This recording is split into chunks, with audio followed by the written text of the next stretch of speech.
The most powerful house on earth didn't begin with speeches, elections, or presidents. It began in mud, heat, and human hands. At 1600, Pennsylvania Avenue stands a building recognized across the globe. Tall columns, balanced symmetry, a symbol that feels permanent. But long before it carried authority, it was simply an idea pressed into unstable ground. More than 2 centuries of decisions, conflicts, and contradictions have passed through its walls. Yet before it ever symbolized democracy, it was something far less polished, a construction site. And the choices made in those first years still echo today. The structure rose near the Potomac, on land that resisted construction. The soil was damp, drainage was poor, summers were punishing, winters unforgiving. Nothing about the location made building easy. So why place the nation's most important residence here? That answer begins with politics, compromise, and a deal struck behind closed doors. In the late 1780s, the United States was a new experiment with no permanent capital. Lawmakers drifted between cities. Power lacked a fixed home, and where that home would be placed became one of the most divisive questions of the era. Northern leaders wanted established cities. Southern leaders wanted balance. Financial survival depended on agreement, and the solution satisfied everyone, just barely. A compromise emerged. Debts would be absorbed, votes would be secured, and the capital would be built along the Potomac, carved from land provided by neighboring states. President George Washington was granted authority to choose the precise site. He selected an area between existing settlements, close to waterways, familiar to him, but far from ideal. The land flooded. The terrain was uneven. Development would require vision more than convenience. Still, the decision stood. The new capital would rise from near wilderness, intentionally separate from existing centers of power. Why start from nothing? Because a purpose-built city could reflect Republican ideals. No inherited hierarchy, no dominant commercial elite, just structure shaped by intention. But ideals don't pour foundations. To turn vision into stone, planners needed design. And for design, they needed an architect.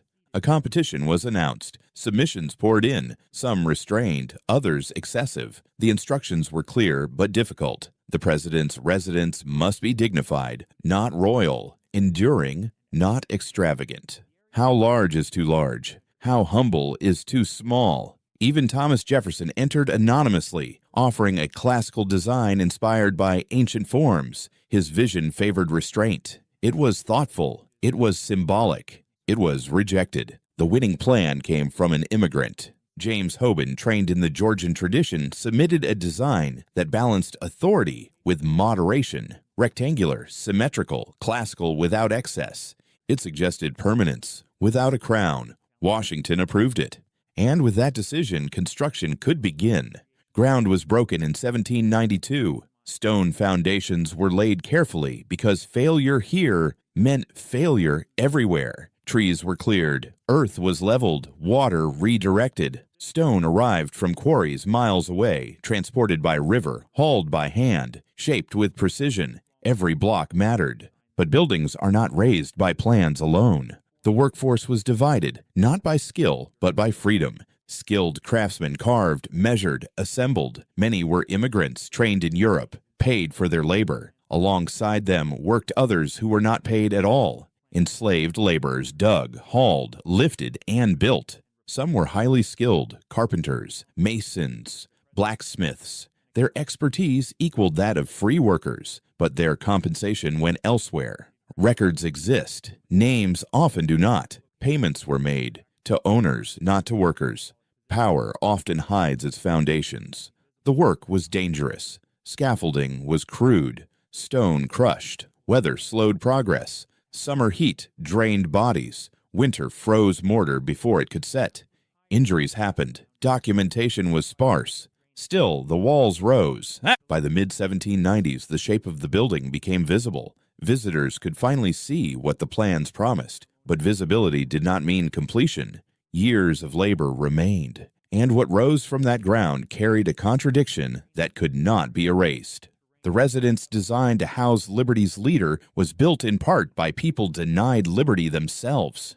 That tension would follow the building forever, and the hardest chapters were still ahead. By the mid-1790s, the president's house was no longer just a plan on paper. Its outline had begun to assert itself against the sky. Stone walls climbed upward course by course, each layer demanding coordination, patience, and strength. Nothing moved quickly. Every stage depended on the one before it. The stone itself came from quarries dozens of miles away. Extracting it required skill. Workers had to read the rock, split it cleanly, and avoid fractures that could weaken entire sections. Once freed, the blocks were shaped roughly on site to reduce weight, then loaded onto barges. Waterways did the heavy lifting where roads could not. But rivers only carried stone so far. From the docks, massive blocks were dragged inland by wagon, pulled over uneven ground by animals and men. Mud slowed wheels. Rain halted progress. Every delivery risked breakage. At the site, stone cutters took over. With hand tools and trained eyes, they shaped each block to exact measurements. Exterior stones had to be smooth and precise. Interior stone could be rougher, but still structurally sound. There was no margin for error. Once prepared, each block had to be lifted into place. At lower levels, manpower was enough. As walls rose, scaffolding followed. Wooden frames climbed higher, growing more unstable with each added level. Ropes creaked, pulleys strained. One mistake could end a life. Blocks were hoisted slowly, guided by multiple hands, then eased into position. Masons worked carefully, spreading mortar, checking alignment, correcting angles before the stone set. Too thin, and the bond would fail. Too thick, and the stone wouldn't sit properly. Everything had to be right. Interior walls rose alongside the exterior shell. Brick was used where stone wasn't necessary, saving cost and time. These walls shaped rooms that would later host power, ceremony, and private life. Construction didn't pause for seasons, but seasons controlled its pace. Rain ruined mortar. Cold froze it before it cured. Summer heat drained workers until productivity slowed to survival speed. Progress was steady, but painfully slow. The workforce remained divided. Free craftsmen handled specialized tasks. Many were immigrants, bringing European training to American soil. Their wages reflected their skills.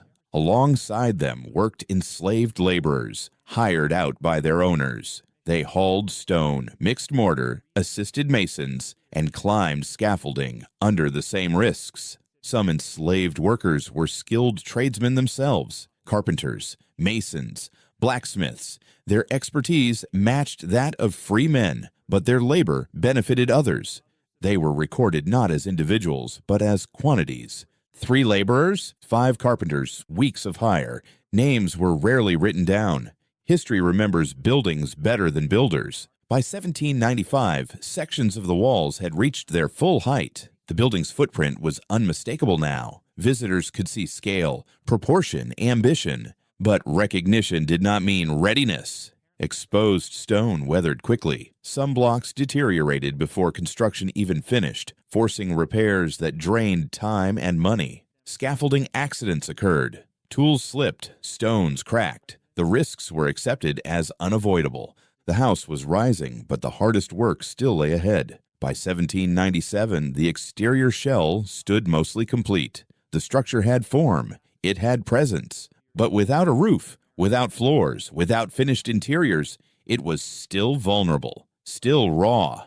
Years of labor remained before anyone could live inside. And looming over everything was a deadline. The federal government planned to move the capital by 1800. There would be no extensions, no delays. The question was no longer how to build the house. It was whether it would be ready in time. With the outer walls standing, attention turned inward. What would life inside this structure actually look like? James Hoban's design divided the building vertically, separating function from form, public presence from private life. The lowest level, partially below ground, was intended for work rather than ceremony. Kitchens, storage, service corridors, areas meant to support the house without being seen. Above it sat the main floor, the stage. This level was built for power on display. High ceilings, broad halls, rooms meant to impress guests and convey stability. It was here that receptions, meetings, and formal gatherings would take place. But grandeur on paper doesn't guarantee comfort in reality. At the eastern end lay the largest room in the house, a vast open space designed for crowds. It would one day host celebrations and historic moments. For now, it was empty, bare walls. No plaster, no warmth. Adjacent rooms were smaller, intended for receiving visitors in more intimate settings. They flowed into one another, allowing movement, conversation, and controlled access. At the opposite end was the formal dining room, built for official meals and ceremonial dinners. Between these spaces were offices, meeting rooms, and transitional areas, rooms that could adapt as needs changed. Above it all sat the private quarters, bedrooms, family spaces, personal rooms removed from constant public presence. The separation was deliberate. Leadership required visibility, but not exposure at all hours. The design balanced access and retreat. But design doesn't equal completion. When John Adams arrived in Washington in late 1800, the house was not ready. The Capitol itself was barely functional. Roads were unfinished. Construction debris lay everywhere. The move from Philadelphia was driven by law, not readiness. Adams and his wife Abigail became the first residents, by necessity, not by comfort. From the outside, the house looked imposing. Stone walls stood firm. The roof was in place. Doors and windows were installed. Inside, it was another story. Many rooms lacked finished walls. Others had no furniture. Heating systems were incomplete. Fireplaces struggled to warm cavernous spaces. Winter settled in quickly. The house was cold, damp, and drafty. Abigail Adams wrote about it plainly. The vast east room, still unfinished, was used not for ceremonies but for drying laundry. It was the only practical use for such a large empty space. Furniture was scarce. Some pieces were brought from previous residences, but there was nowhere near enough to fill the house. Entire rooms stood unused. Servants worked amid construction. Builders continued their labor around the occupants. The line between household and worksite barely existed. Heating failures made nights uncomfortable. Firewood vanished quickly. Chimneys didn't always function as intended.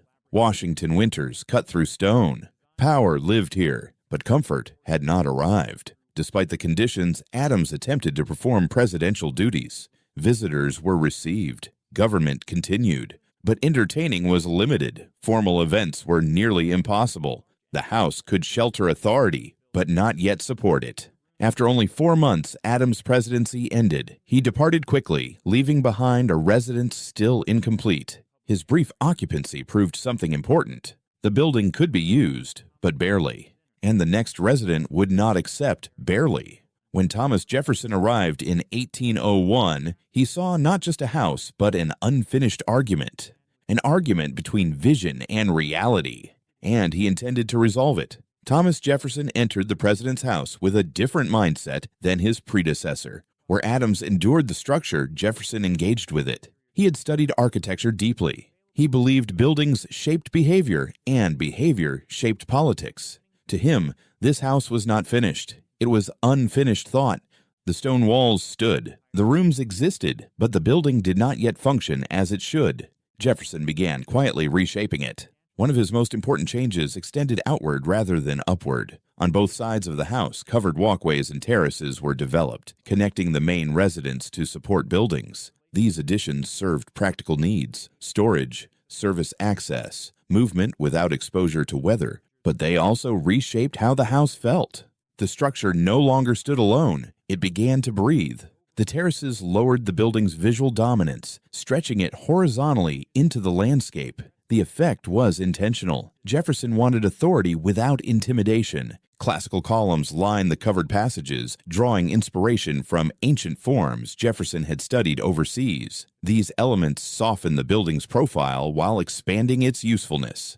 Inside, work continued steadily. The enormous east room was finally plastered and painted. It remained sparsely furnished, but it became usable. Other rooms were completed one by one. Fireplaces were improved, chimneys corrected. Heating, while still imperfect, became manageable. The house slowly transformed from shelter to home. Function arrived before comfort, but comfort followed. Jefferson also turned his attention to the grounds. What had once been mud and debris began to resemble a designed landscape. Trees were planted, paths established, order replaced chaos.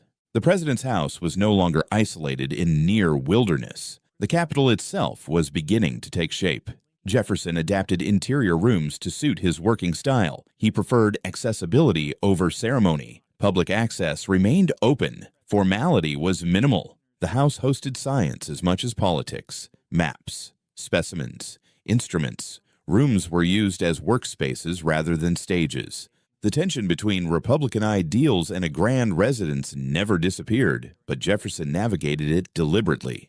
The house was becoming usable, but history was not finished with it. By the time Jefferson left office, the structure was substantially complete. It functioned, it sheltered, it governed. But permanence would be tested. In 1812, the United States entered another war with Britain, and 2 years later, that conflict reached the Capitol itself. What happened next would nearly erase the building from existence.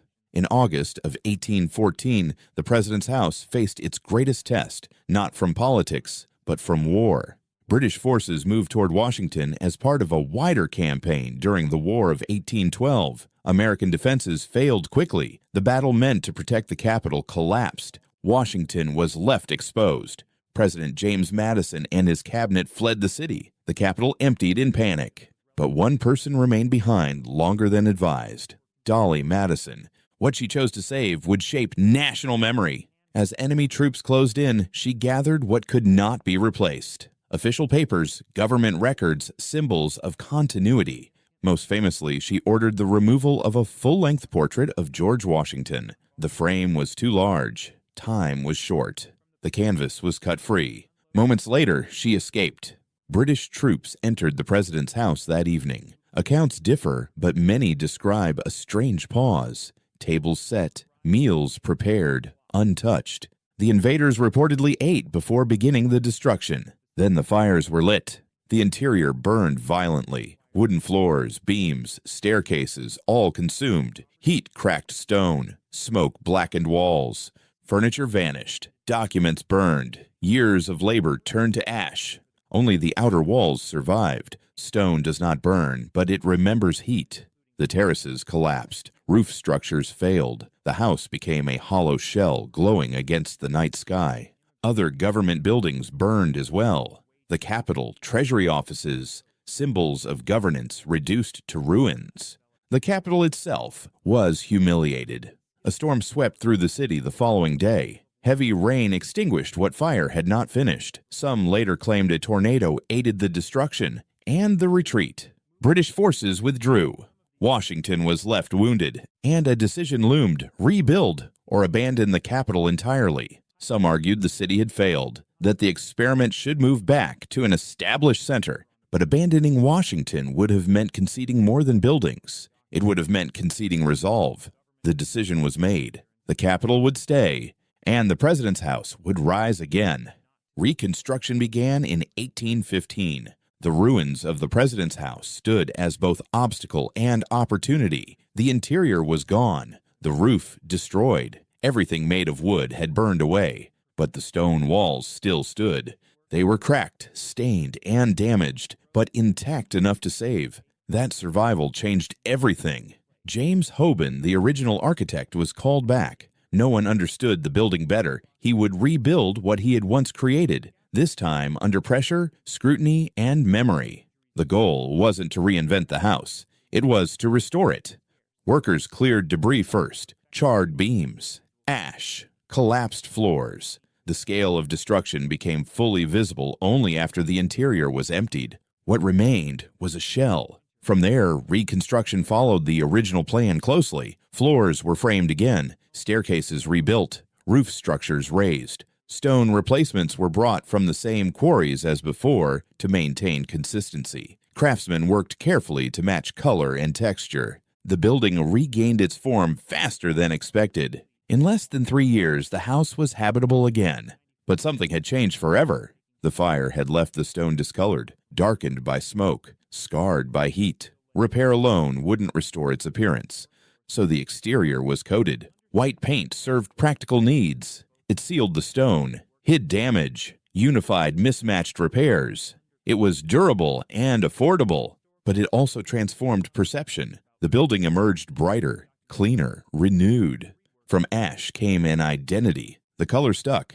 Maintenance required frequent repainting, but the white exterior became familiar, then expected. Over time, the house was no longer described by function alone. It was described by appearance. The White House. The name spread informally at first. Newspapers used it. Citizens repeated it. Official documents resisted for decades. Then, in 1901, it became formal. The name matched the image. The image matched the myth. And myths are harder to burn than buildings.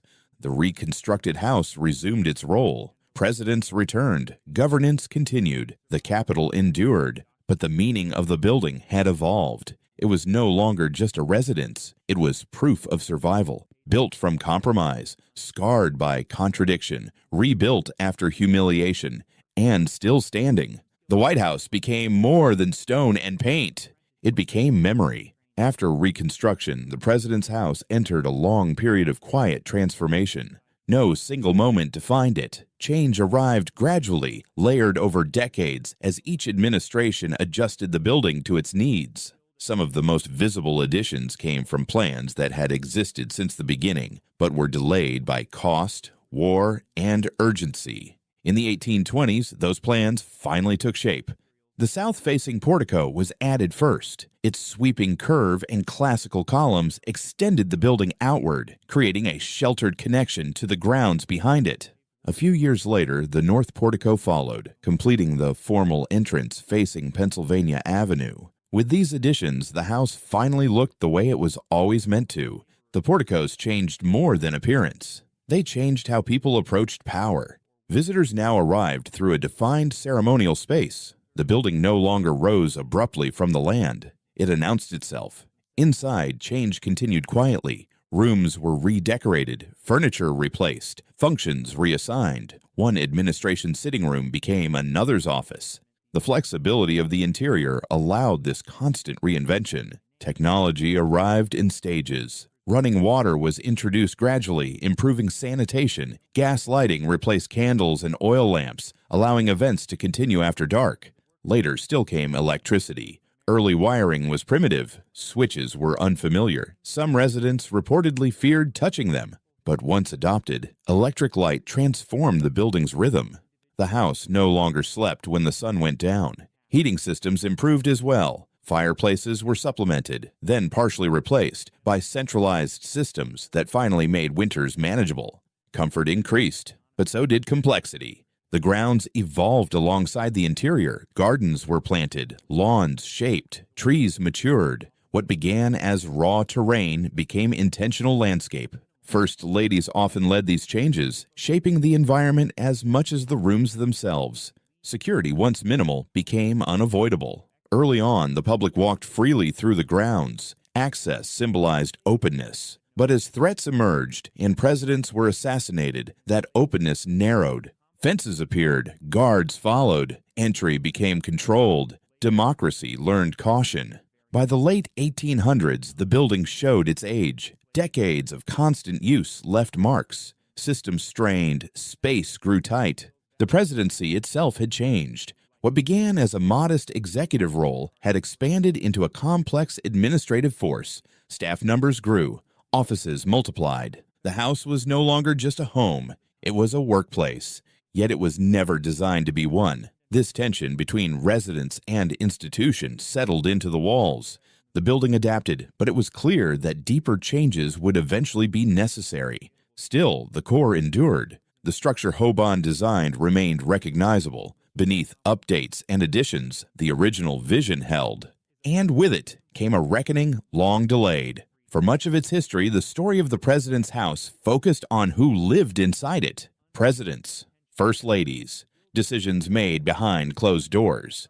The people who built it were rarely mentioned, especially those who had no choice. Payroll records survived, ledgers, contracts, lists of payments made, not to workers but to owners. These documents revealed what had long been minimized. Enslaved labor helped raise the house, not as a footnote, as a foundation. For decades, that truth remained largely absent from public storytelling. Names were missing, individuals blurred into categories. Laborers, Hands. Higher. But history does not disappear simply because it is uncomfortable.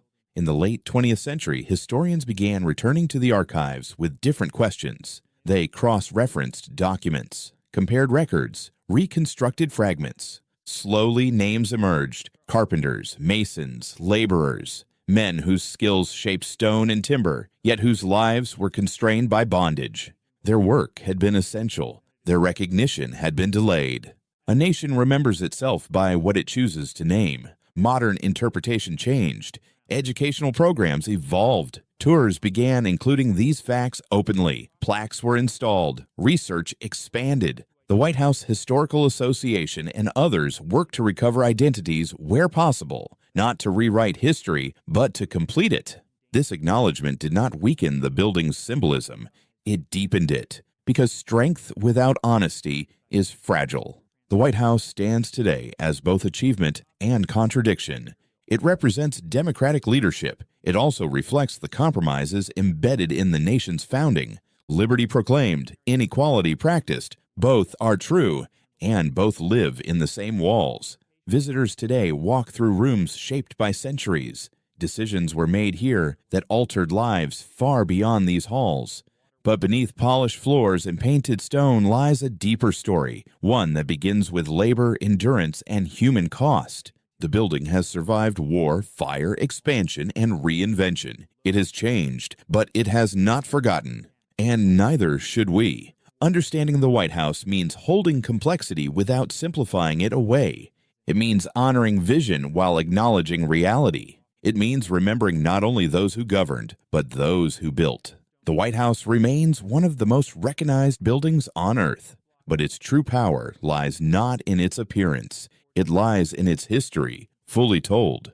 The White House did not stop changing when history books reached the modern era. It simply became quieter about it. From the outside, the building appears timeless. White columns, symmetry, calm, stability.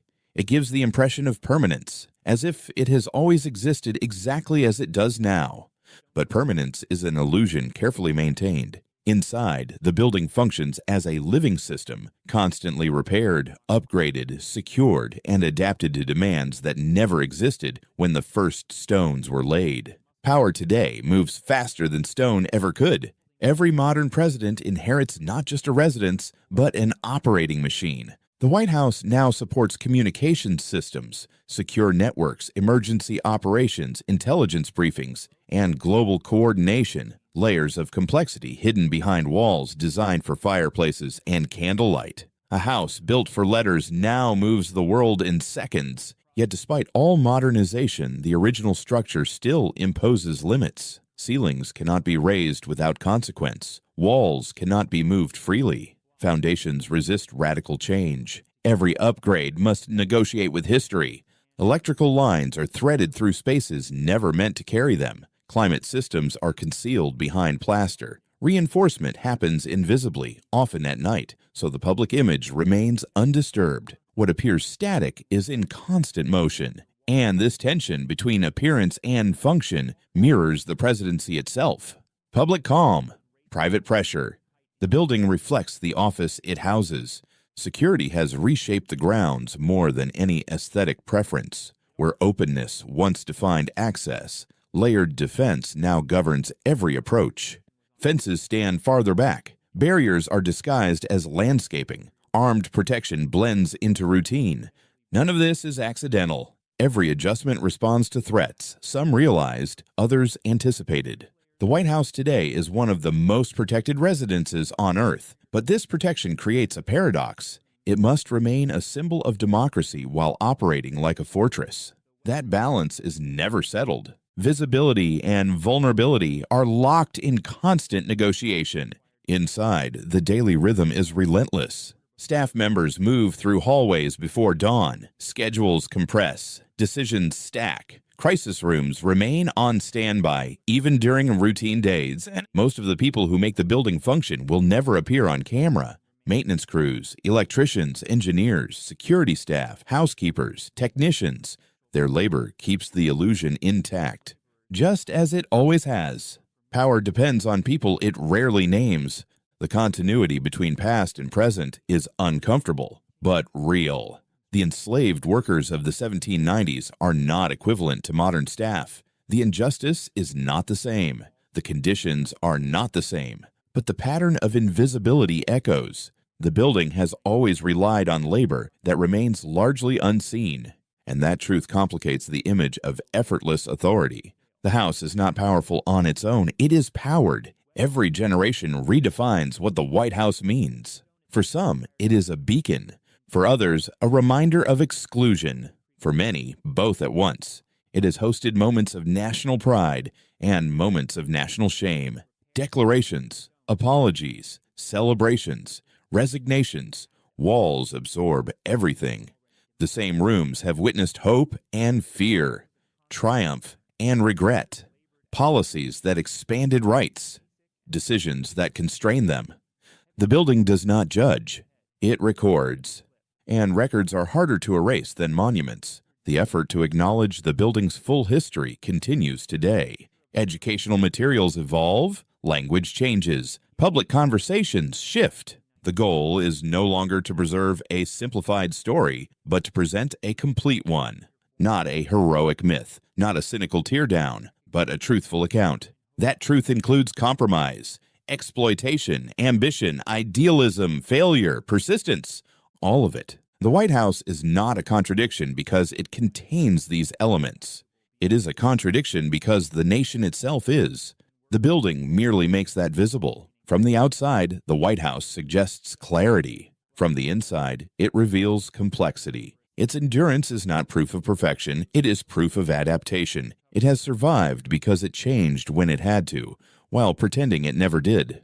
That illusion is intentional. Continuity reassures, stability comforts, symbols matter. But symbols only endure if they are strong enough to carry truth. A symbol that cannot face its past will not survive the future. The White House has faced fire, war, political collapse, cultural upheaval. It has been hated, revered, mocked, defended, and still it stands. Not because it is flawless, but because it absorbs contradiction without collapsing. That may be its most honest legacy. The House does not resolve America's tensions, it contains them. As long as it stands, it invites interpretation. As long as it is occupied, it remains unfinished. The White House is not a relic. It is a process. And that process continues quietly, relentlessly, every day. Every day, cameras point toward the same building. From across the world, people watch it without ever stepping inside. Press briefings, state arrivals, nighttime lights glowing through familiar windows. The White House has become more than a location. It has become an idea. For millions, it represents authority. For others, accountability. For some, disappointment. For many, hope. And often all of those at once. Very few buildings carry this much psychological weight. Most people will never walk its halls. They will never hear its floors creak or feel the scale of its rooms. Yet they feel its presence anyway. Because power today is not only exercised, it is perceived. The White House functions as a global signal. When its lights are on late, the world notices. When its gates close, assumptions are made. When its doors open, interpretations multiply. Its image moves faster than its occupants, and that image shapes reality. The house speaks even when no one inside does.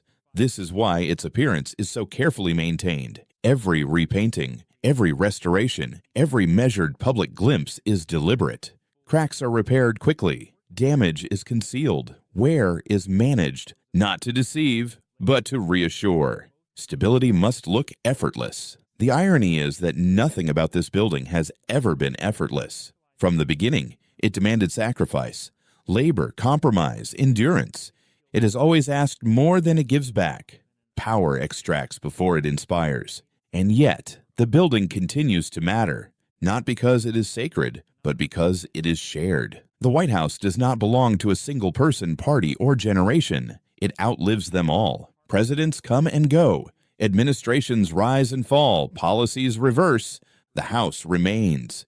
That continuity creates gravity. It reminds leaders that their time is temporary, even when their authority feels absolute. The walls outlast the voices. Inside, rooms change names, furniture rotates, art is replaced, but the proportions remain. The same spaces once filled with candle smoke now hum with electronics. The same hallways that echoed with boots now absorb the quiet urgency of staff moving at speed. History is layered, not erased. Every decision made inside the White House joins a long chain. Some links admired, others regretted. The building holds them all without distinction. Power fades. Structures remember. The White House has hosted moments that reshaped the world. Treaties signed, wars authorized, rights expanded, rights delayed. It has also hosted indecision, silence, missed chances. It does not correct those outcomes. It simply witnesses them. That is why the building feels heavy, even when empty. When the public tours its rooms, they move carefully, voices lower, steps slow. Not because someone demands it, but because the space demands it. The building teaches behavior. It always has. This was true when it was unfinished, true when it burned, true when it was rebuilt, true now. Architecture shapes emotion, and emotion shapes belief. The White House teaches people how power should feel: calm, controlled, composed, even when reality is chaotic. That lesson has consequences. It can inspire confidence or hide dysfunction. It can project strength or delay reckoning. This duality is not accidental. It is the price of symbolism. Symbols simplify what reality complicates, but simplification has limits. In recent decades, the public has demanded more transparency, more honesty, more acknowledgement of what lies beneath polished surfaces. The White House has had to respond, not by changing its shape, but by changing its story. Tours include harder truths. Language has evolved. Silence has narrowed. The building no longer pretends to have a single meaning. It cannot. A nation that changes cannot be housed by a single narrative. And yet, the White House still functions. It still anchors attention. It still concentrates power into a single address. That alone makes it dangerous and necessary. Dangerous if unexamined, necessary if understood. Democracy survives by confronting its symbols, not worshiping them. The White House is not the heart of America. It is the mirror. What people see in it depends on what they bring with them. Faith, anger, pride, skepticism. The building reflects it all. That reflection shifts with time. To early Americans, it represented possibility. To others, it represented exclusion. To many today, it represents contradiction. And perhaps that is its most honest role. A structure capable of holding conflicting meanings without collapsing. A house strong enough to carry unfinished work. The White House began as stone lifted from unstable ground. It endured fire. It absorbed power. It became a symbol far larger than its walls. And still, it stands. Not complete, not perfect, but present. As long as it stands, the story continues. And as long as the story continues, the building remains unfinished. Every generation inherits the White House differently. Not physically. The walls remain. The columns stand. But psychologically, each era projects its own fears, ambitions, and expectations onto the same structure. To one generation, it is a promise. To another, a warning. To another still, a test. The building never changes its posture.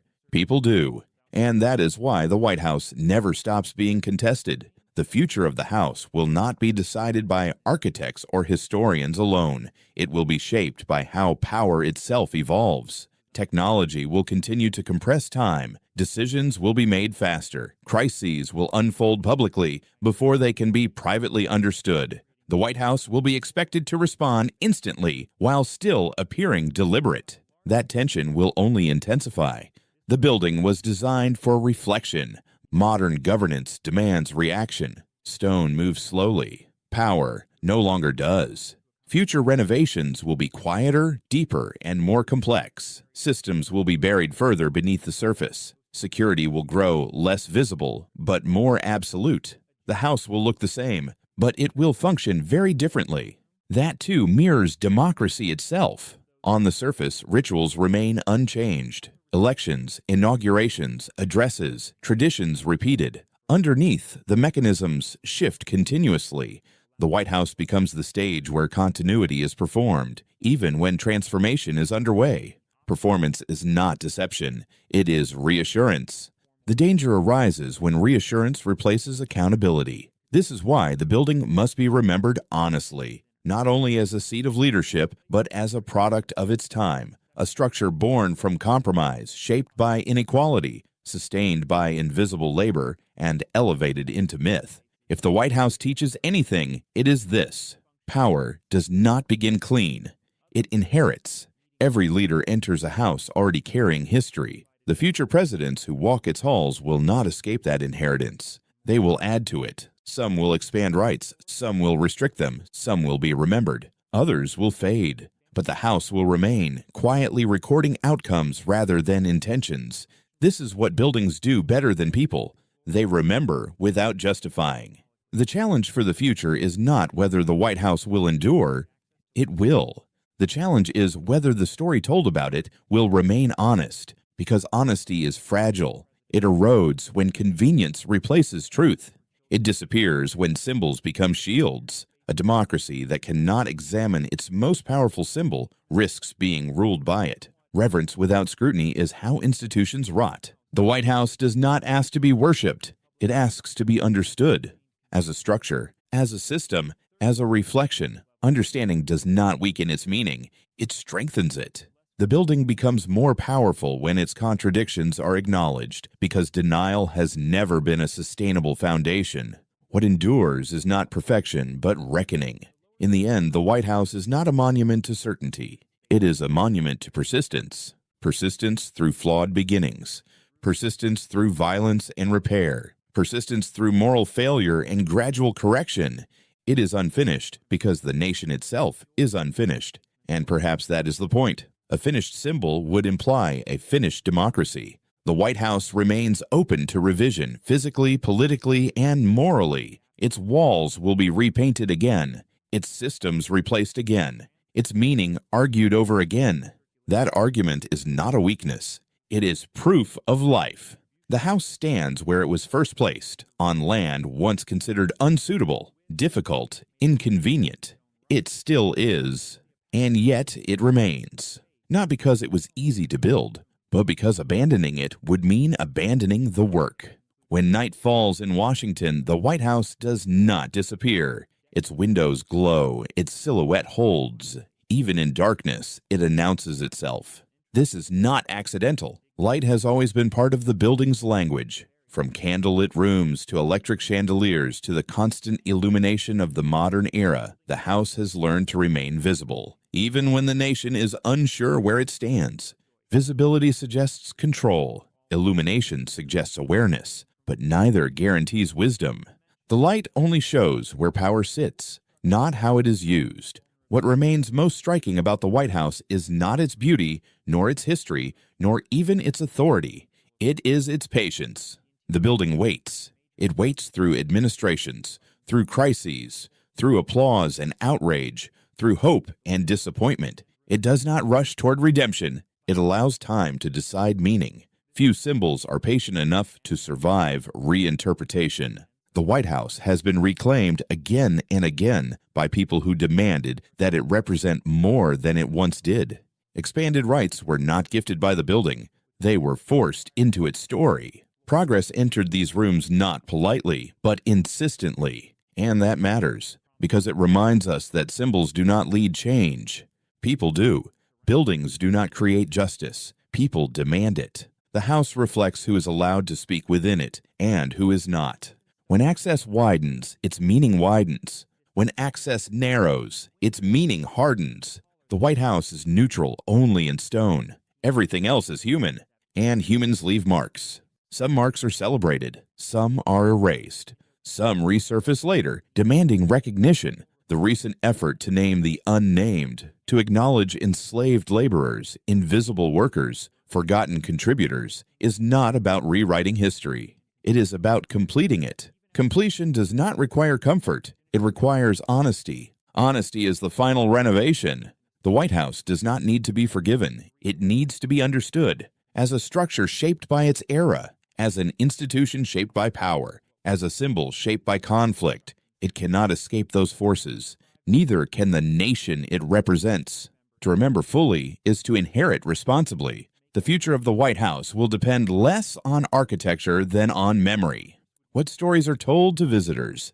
What truths are taught to children? What contradictions are allowed to exist without denial? Forgetting would be easier, but forgetting has never built anything worth keeping. Memory is maintenance. Just as paint must be reapplied, history must be revisited, not once, but repeatedly. Otherwise, erosion sets in. The White House endures because it is cared for. So must its story. As long as the building stands, it will invite judgment.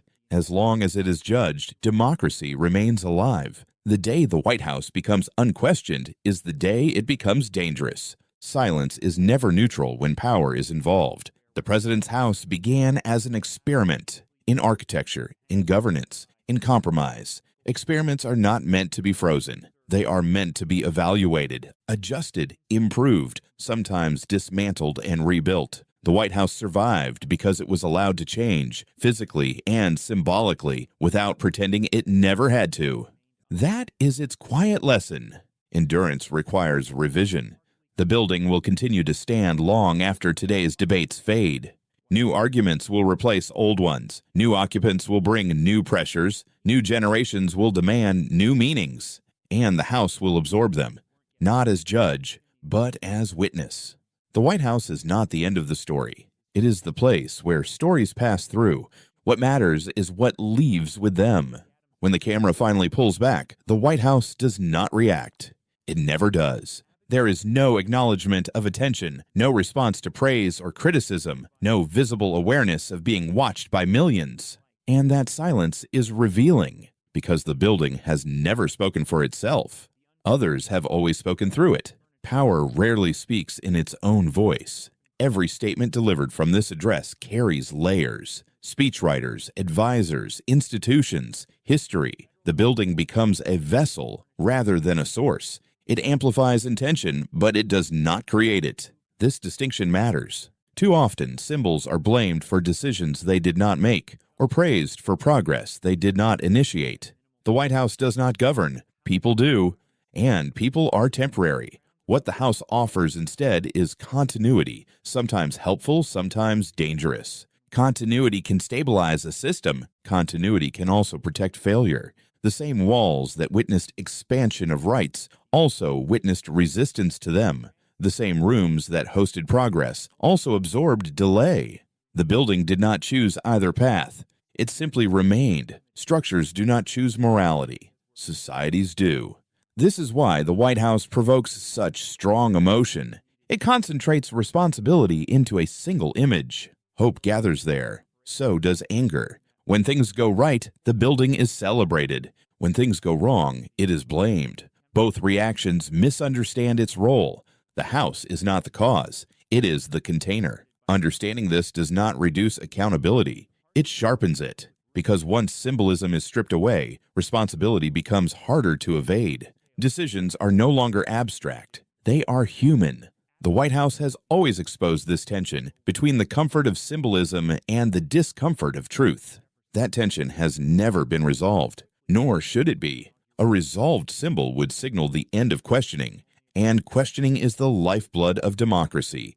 The moment a society stops interrogating its most powerful images, those images begin to rule it. The White House remains safe only as long as it remains debated, argued over, reinterpreted. This is not disrespect. It is maintenance. Questioning power is how power stays legitimate. Long after the last tour group leaves, long after the final briefing ends, the building returns to stillness. Lights dim, corridors empty, sound fades. What remains is not authority, but potential. The potential to be used well or poorly. Again, the House offers no guarantees. It never has. It offers a stage and waits to see what will be done upon it. That waiting is not passive. It is patient. And patience, in the context of power, is unsettling because it means mistakes can last, but it also means correction is always possible. Nothing here is final. The White House does not close the book on history. It keeps the pages turning. Each administration writes a chapter. Some are long, some brief, some are reread, others quietly shelved. But none erase what came before. This is the burden of inheritance and the cost of continuity. The story of the White House does not end when the story stops being told. It ends only if people stop caring enough to examine it. And so long as the building stands, that examination remains possible. There are moments when the White House is empty. No cameras, no visitors, no voices echoing through its halls. In those moments, the building feels different. Not powerful, not symbolic, just present. Silence reveals what spectacle hides. Without crowds or ceremonies, the structure becomes what it has always been at its core. A place shaped by human intention, but indifferent to human urgency. Time moves differently here. Hours stretch. Decades compress.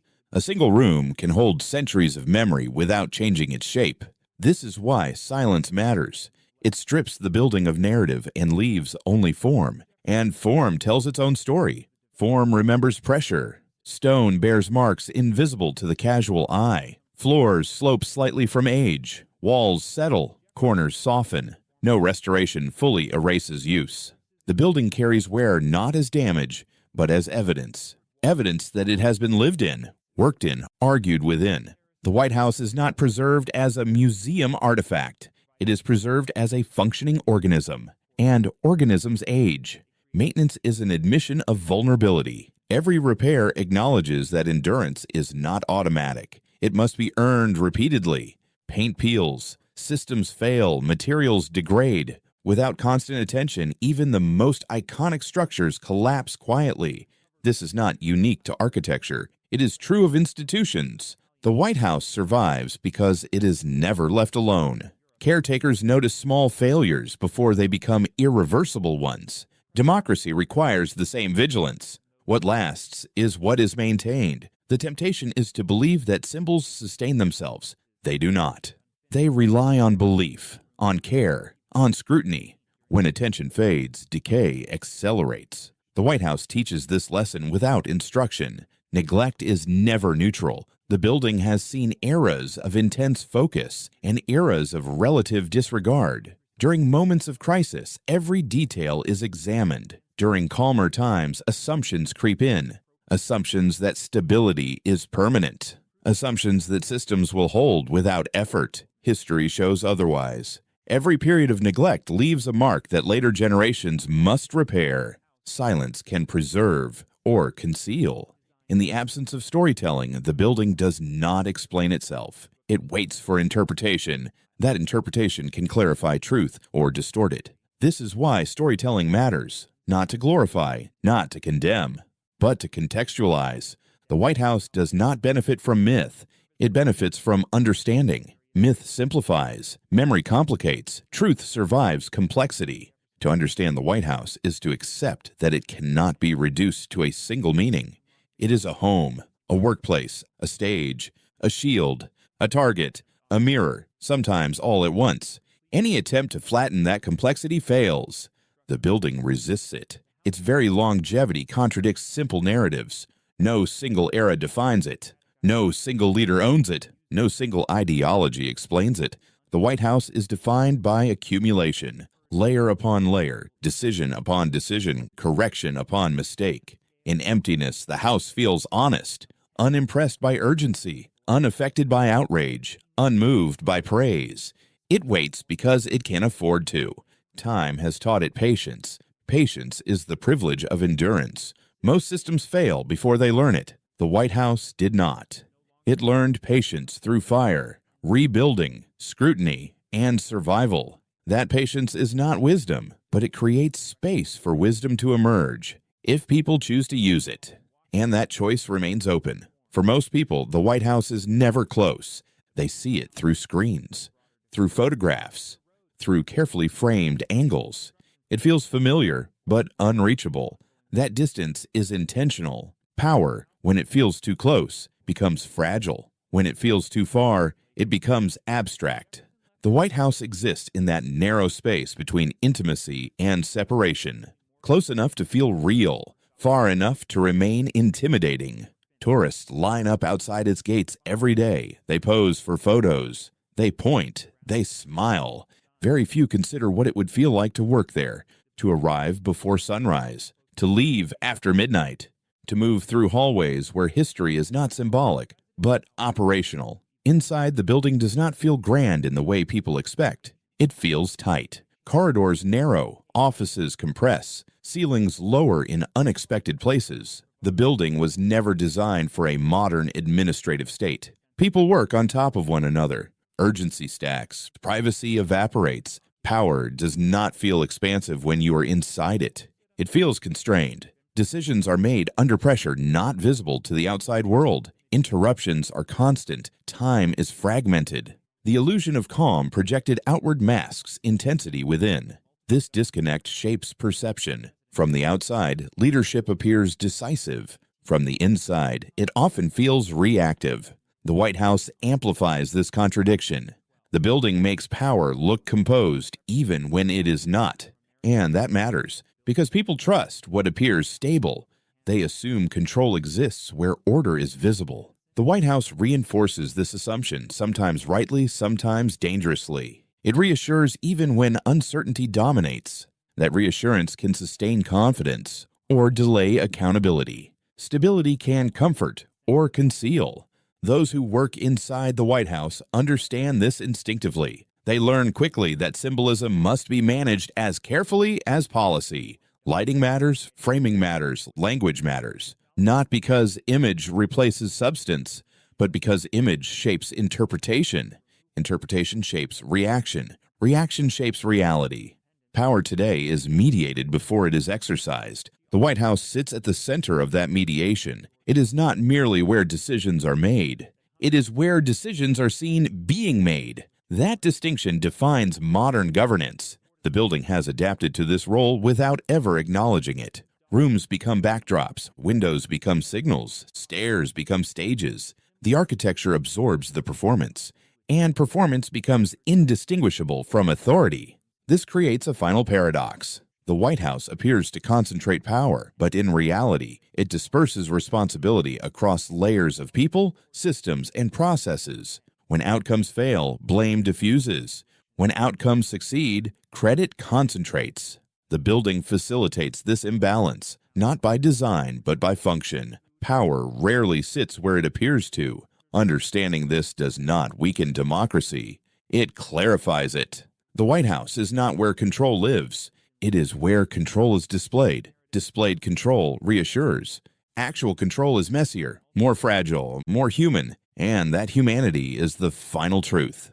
Behind the symbolism are people who get tired, who make mistakes, who hesitate, who misjudge. The building cannot correct those flaws. It can only contain their consequences.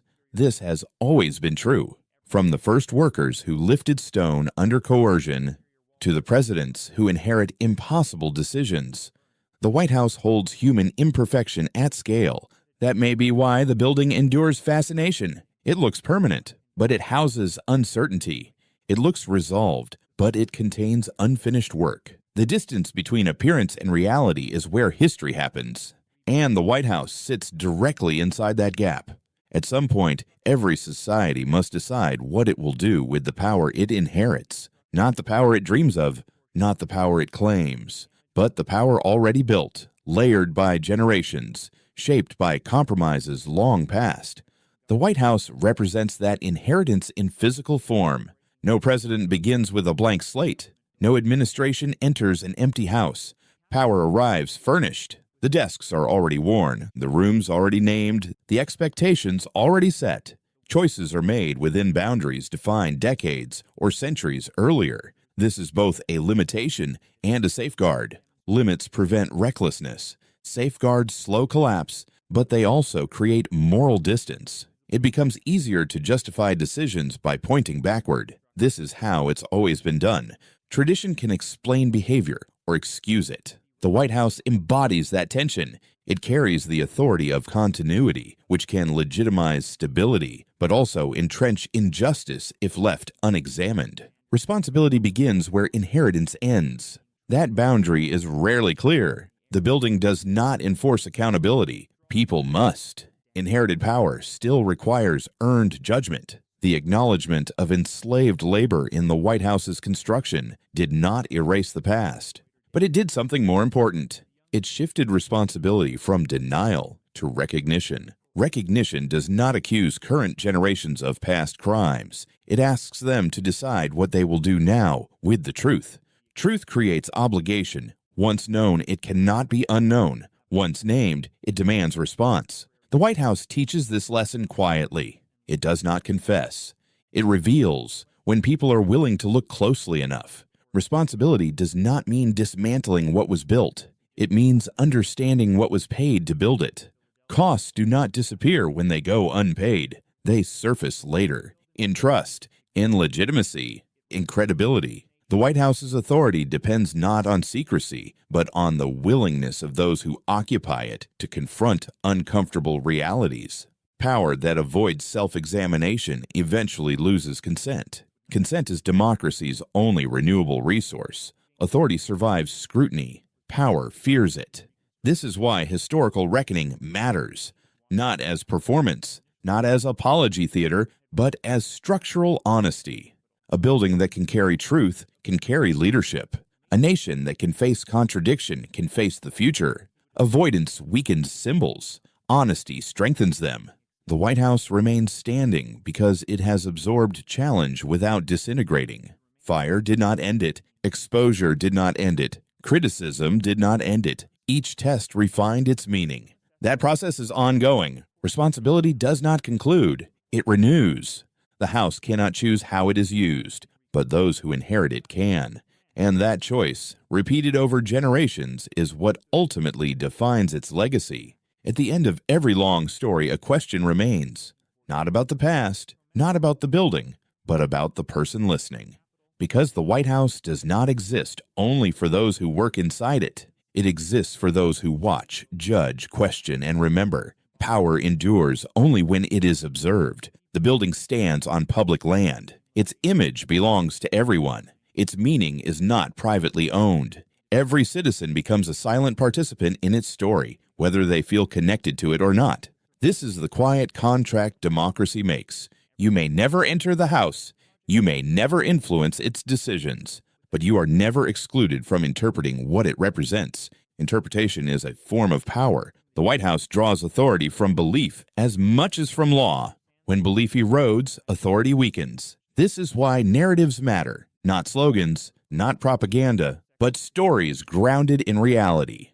A symbol protected from scrutiny becomes brittle. A symbol exposed to honest interpretation becomes resilient. Meaning survives when it is shared, not controlled. The White House has been argued over for more than 2 centuries. That argument has never destroyed it. It has sustained it. Silence would be more dangerous than disagreement. A symbol without debate becomes an idol, and idols do not adapt. The building remains relevant because it is contested, reclaimed by new voices, challenged by new expectations, reframed by new generations. Every protest outside its gates, every question raised about its past, every demand placed upon its future adds weight, not weakness, to its meaning. This is not instability. It is engagement. Engagement is the price of ownership. The White House does not belong to history alone. It belongs to the present. And the present is shaped by those willing to stay curious rather than comfortable. The building cannot enforce that curiosity, but it invites it by refusing to resolve its contradictions. Unresolved symbols demand responsible citizens. The White House asks the same question of every generation. What will you allow this place to stand for? Not in theory, in practice. What truths will you insist be told? What failures will you acknowledge rather than hide? What future will you expect from a structure that has already carried so much of the past? These questions do not expire. They pass quietly from one generation to the next, like keys exchanged without ceremony. The building remains. The responsibility moves. The White House is not watching you, but history is. And history does not require participation, only attention. Those who pay attention shape meaning. Those who look away leave it to others.